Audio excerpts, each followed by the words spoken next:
मुख्यमंत्री के लिए बुरी खबर है, और केवल मुख्यमंत्री के लिए ही नहीं बल्कि राज्य सरकार के मंत्रियों, केंद्रीय कैबिनेट के मंत्रियों और प्रधानमंत्री के लिए भी ये खबर बुरी है। अब अगर वे किसी गंभीर आपराधिक मामले में गिरफ्तार होते हैं जिनमें कम से कम 5 साल की सजा का प्रावधान हो, तो उन्हें अपना पद त्यागना होगा। इन मामलों में गिरफ्तार होने और 30 दिन तक हिरासत में रहने पर इन्हें अपने पद से इस्तीफा देना होगा। अगर 30 दिनों तक भी पद नहीं छोड़ते तो 31वें दिन उन्हें पद से हटा दिया जाएगा। दरअसल इस संबंध में केंद्र सरकार आज यानी कि 20 अगस्त को संसद में 3 बिल पेश करने वाली है, जिस पर विवाद तेज हो गया है। विपक्षी दल के तमाम नेता इसका पुरजोर विरोध कर रहे हैं और इसे केंद्र सरकार की तानाशाही करार दे रहे हैं। क्या विपक्षियों को बेमतलब का डर सता रहा है या फिर ये वाकई केंद्र की तानाशाही है? इसी मुद्दे पर आज हम अपनी इस खास रिपोर्ट में विस्तार से डिस्कस करेंगे। सबसे पहले जोहार, आप देख रहे हैं लोकतंत्र 19 और मैं हूं आपके साथ अंशु। 31 जनवरी 2024 की वो काली रात झारखंड वासियों के जहन से कैसे निकल सकती है? ये वही रात थी जब राज्य के मुखिया हेमंत सोरेन को ईडी द्वारा कथित जमीन घोटाला मामले में गिरफ्तार कर लिया गया था। उन्होंने गिरफ्तारी से पहले राज्यपाल के समक्ष सीएम पद से इस्तीफा दे दिया। इस मामले में उन्हें लगभग 5 महीने जेल में गुजारने पड़े। हालांकि कई वकीलों का कहना था कि जमीन के कागजातों में गड़बड़ी, फर्जीवाड़ा या फिर घोटाला का मामला सिविल केस के तौर पर दर्ज होता है, न कि आपराधिक मामलों के दायरे में आता है। इसमें जेल जाने की भी नौबत नहीं आती। हालांकि इस मामले में मनी लॉन्ड्रिंग के एंगल को जोड़कर इसे आपराधिक मामला बनाया गया, जिसके तहत मुख्यमंत्री हेमंत सोरेन को गिरफ्तार कर जेल भेजा गया। लेकिन 5 महीने बीत जाने के बावजूद उनका अपराध क्या था, यह सिद्ध हो ही नहीं पाया। सीएम के खिलाफ कोई विश्वसनीय सबूत नहीं मिले। हाईकोर्ट ने भी मामले में ईडी को फटकार लगाई थी। कहा था कि ये पूरी कहानी बेबुनियाद और गढ़ी हुई प्रतीत होती है। इसी आधार पर सीएम हेमंत सोरेन को नियमित बेल भी मिली। सुप्रीम कोर्ट ने भी उनकी जमानत को बरकरार रखा। इस पूरे प्रकरण में कार्रवाई आपराधिक मामले के तौर पर हो रही थी। हालांकि हेमंत सोरेन ने तो गिरफ्तारी से पहले पद से इस्तीफा दे दिया था, मगर दिल्ली के पूर्व सीएम अरविंद केजरीवाल शराब नीति केस में ईडी की गिरफ्तारी के बावजूद 177 दिनों तक पद पर थे और जेल से ही सरकार का नेतृत्व कर रहे थे। जमानत के बाद उन्होंने इस्तीफा दिया था। वहीं मनी लॉन्ड्रिंग केस में ईडी के हाथों गिरफ्तार हुए तमिलनाडु के मंत्री सेंथिल बालाजी भी 241 दिन जेल में रहते हुए मंत्री पद पर रहे थे। ऐसे में अगर हम ये मान लें कि पीएम सीएम मंत्रियों की आपराधिक मामलों में गिरफ्तारी का ये बिल हेमंत सोरेन केजरीवाल की गिरफ्तारी से पहले ही आ चुका होता, तो उन्हें ना चाहते हुए भी अपना पद छोड़ना पड़ता। चुने हुए जन नेताओं से उनका पद छिन जाता। अब पहले तो शॉर्ट में हम इस बिल के बारे में जान लेते हैं, फिर इसका विश्लेषण करते हैं। जो 3 बिल पेश होंगे आज संसद में वो हैं गवर्नमेंट ऑफ यूनियन टेरिटरीज संशोधन विधेयक 2025, 130वां संविधान संशोधन विधेयक 2025 और जम्मू कश्मीर पुनर्गठन संशोधन विधेयक 2025। इन विधेयकों के प्रावधान के मुताबिक अगर प्रधानमंत्री, मुख्यमंत्री या मंत्री में से किसी को भी गंभीर अपराध के लिए गिरफ्तार किया जाता है और उन्हें लगातार 30 दिनों तक हिरासत में रखा जाता है, तो उन्हें अपने पद से इस्तीफा देना होगा। इस्तीफा नहीं देते तो 31वें दिन उनकी कुर्सी अपने आप छिन जाएगी।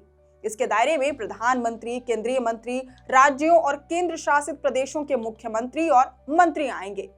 केंद्र सरकार का कहना है कि गंभीर आरोपों में सजा होने के बावजूद ये तमाम मंत्री, मुख्यमंत्री पद पर बने रहते हैं और इन्हें हटाने का कोई प्रावधान कानून की किताबों में नहीं है, जो कि लोकतंत्र के लिए खतरनाक है।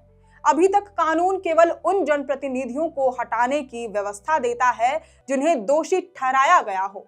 सरकार का दावा है कि ये प्रावधान लोकतंत्र को साफ सुथरा बनाने और अपराधी प्रवृत्ति के नेताओं को सत्ता से बाहर करने के लिए जरूरी है, चाहे वह मंत्री, मुख्यमंत्री या कैबिनेट के मंत्री, यहां तक कि प्रधानमंत्री भी क्यों ना हो। लेकिन सवाल तो वही है कि कैबिनेट मंत्रियों और खासकर प्रधानमंत्री को फंसाएगा कौन? या फिर उन पर ईडी सीबीआई की जांच का आदेश कौन देगा? और क्या जांच बिठाए जाने पर भी उन पर निष्पक्ष जांच होगी? कहने को तो गंभीर आपराधिक मामलों में प्रधानमंत्री की संलिप्तता पाए जाने पर भी उनकी कुर्सी भी जा सकती है, लेकिन क्या ऐसा पॉसिबल है? ये सवाल इसलिए क्योंकि हाल के वर्षों में इंडियन एक्सप्रेस की एक रिपोर्ट आई थी जो बताती है कि साल 2014 से लेकर 2022 के बीच जब केंद्र में भाजपा की सरकार थी, तब 121 बड़े राजनेताओं से जुड़े मामलों की जांच ईडी कर रही थी। हैरानी की बात यह थी कि इनमें से 115 नेता यानी कि 95% नेता विपक्षी पार्टियों से थे। इसी तरह सीबीआई के मुकदमों के आंकड़े देखें तो साल 2014 से लेकर 2022 तक एनडीए की सरकार में 124 नेता सीबीआई के शिकंजे में आए और इनमें से भी 95% नेता यानी कि 118 नेता विपक्षी पार्टी के थे। यहां तक कि एक ट्रेंड यह भी देखा गया कि जो नेता विपक्ष छोड़कर भाजपा में शामिल हुए, उनके खिलाफ कार्रवाई या तो धीमी पड़ गई या मुकदमे वापस ले लिए गए। इससे आपको भली भांति समझ आ गया होगा कि ईडी सीबीआई को केंद्र की भाजपा सरकार की कठपुतली और भाजपा को वॉशिंग मशीन क्यों कहा जाता है। यानी साफ है कि जब तक केंद्र में भाजपा की सरकार है, तब तक विपक्षी नेताओं पर ही केंद्रीय जांच एजेंसियों की कार्रवाई होगी, उन पर ही अपराधी होने का ठप्पा लगेगा। लिहाजा हेमंत सोरेन, केजरीवाल जैसे नेताओं को ही पद छोड़ने को मजबूर होना पड़ेगा। वे चाहें तो भी जेल से सरकार का संचालन नहीं कर सके और उनकी जगह भाजपा सत्ता पर काबिज हो सके। भाजपाई प्रधानमंत्री या फिर भाजपाई केंद्रीय मंत्रियों पर भी आंच नहीं आएगी। यही वजह है कि कांग्रेस समेत विभिन्न विपक्षी दल इस नए बिल का पुरजोर विरोध कर रहे हैं। कांग्रेस का आरोप है कि केंद्र सरकार की मंशा विभिन्न राज्यों में विपक्षी दलों की सरकार के मुख्यमंत्रियों को केंद्रीय एजेंसियों द्वारा मनमाने ढंग से गिरफ्तार कराने के बाद उन्हें तुरंत पद से हटाकर विपक्ष को अस्थिर करने के लिए कानून लाने की है। इस नए विधेयक में एक और गौर करने वाली बात यह है कि पीएम की सलाह से आरोपित मंत्रियों, मुख्यमंत्रियों को हटाए जाने का फैसला लिया जाएगा। यही सबसे बड़ा पेच है। पीएम की सलाह सही है या नहीं, इसकी गारंटी कौन लेगा? ऐसे में तो प्रधानमंत्री जिसे जब चाहे हटा सकते हैं, यानी केंद्र सरकार का मनमानापन बढ़ेगा। वहीं इस बिल को तानाशाही इसलिए करार दिया जा रहा है क्योंकि सीबीआई, ईडी और एनआईए जैसे केंद्रीय जांच एजेंसियां केंद्र सरकार के हाथ में है। वह बदले की कार्रवाई में किसी भी विपक्षी पार्टी के सीएम या उसके किसी मंत्री पर आरोप लगाकर जांच के नाम पर हिरासत में रख सकते हैं। ऐसे में जांच के दौरान 30 दिन जेल में रखना कोई नई बात नहीं है। ये भी एक बड़ा झोल है।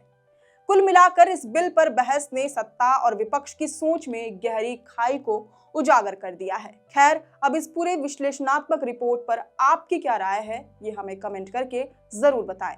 अगर आपको ये रिपोर्ट पसंद आई हो तो इस वीडियो को जरूर से लाइक और शेयर करें। हमारे चैनल लोकतंत्र 19 को फेसबुक, यूट्यूब, इंस्टाग्राम समेत सभी डिजिटल प्लेटफॉर्म्स पर जरूर से फॉलो करें। फिलहाल लेते हैं अलविदा। जोहार।